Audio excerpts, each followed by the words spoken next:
Halo Bunda dan Sobat Gizi semua, gimana nih kabarnya? Semoga dalam keadaan sehat dan selalu bahagia ya.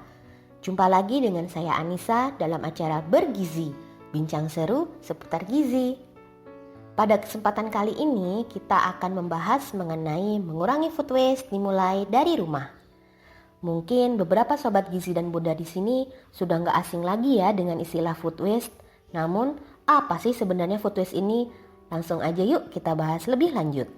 Berdasarkan data dari Economist Intelligence Unit tahun 2017, Indonesia merupakan negara kedua di dunia dengan food waste tertinggi, dengan produksi sampah makanan sekitar 300 kg per kapita setiap tahunnya.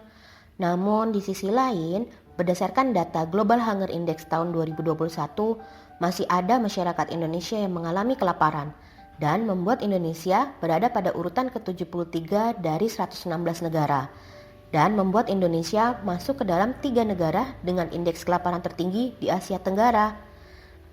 Sebelumnya, mari kita mengenal lebih dulu apa itu food waste. Food waste adalah pangan layak makan yang mengalami pembuangan karena cara pengawetan atau penyimpanan makanan yang kurang baik dan penyajian yang berlebihan di rumah. Lalu, apakah ada bahaya dari food waste ini? Tentu saja ada. Selain menimbulkan kerugian dari sisi ekonomi, sampah sisa makanan yang menumpuk dapat menghasilkan senyawa gas metan yang berbahaya bagi lingkungan dan berdampak pada pemanasan global. Gas metan yang dihasilkan dari sampah makanan 21 kali lebih berdampak terhadap perubahan iklim dibandingkan dengan karbon dioksida. Lantas, apa peran kita untuk mengurangi food waste ini ya? Nah, Bunda dan Sobat Gizi semua dapat turut serta berperan sebagai food hero, yaitu dengan mengurangi terjadinya food waste. Bahkan bisa dimulai dari rumah loh. Berikut ini adalah tips yang dapat Bunda dan Sobat Gizi lakukan. Yang pertama, rencanakan menu makanan yang mau dimasak selama 1 minggu ke depan. Pada saat belanja, fokus pada list tersebut dan jangan tergoda dengan diskon atau promo yang membuat Bunda belanja lebih banyak di luar list tersebut. Bunda juga mulai bisa memilih imperfect food, yaitu makanan yang tidak terlihat cantik namun masih dapat dikonsumsi. Imperfect food ini memiliki potensi besar terbuang dan menjadi food waste karena tidak ada yang mau membelinya.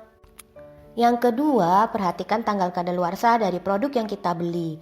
Yang ketiga, penyimpanan bahan makanan dilakukan secara tepat menyesuaikan jenis bahan makanan. Yang keempat, mengontrol porsi saat kita mengambil makanan. Lalu, makanan yang masih layak konsumsi dapat dibagikan ke tetangga, kerabat, atau didistribusikan kepada institusi yang membutuhkan. Dan yang terakhir, makanan yang sudah tidak layak konsumsi dapat dijadikan pakan ternak atau dijadikan kompos. Gimana? Ternyata tidak sulit kan untuk turut serta dalam mengurangi food waste ini?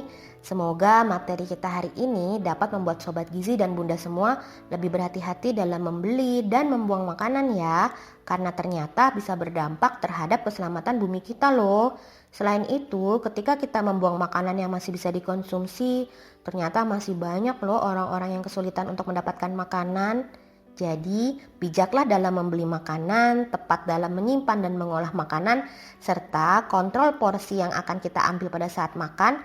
Maka dengan gerakan kecil ini, Bunda dan Sobat Gizi semua dapat turut serta dalam mengurangi food waste dan menjadi food hero. Terima kasih sudah mendengarkan podcast saya hari ini. Sampai berjumpa di podcast bergizi kita yang selanjutnya. Wassalamualaikum.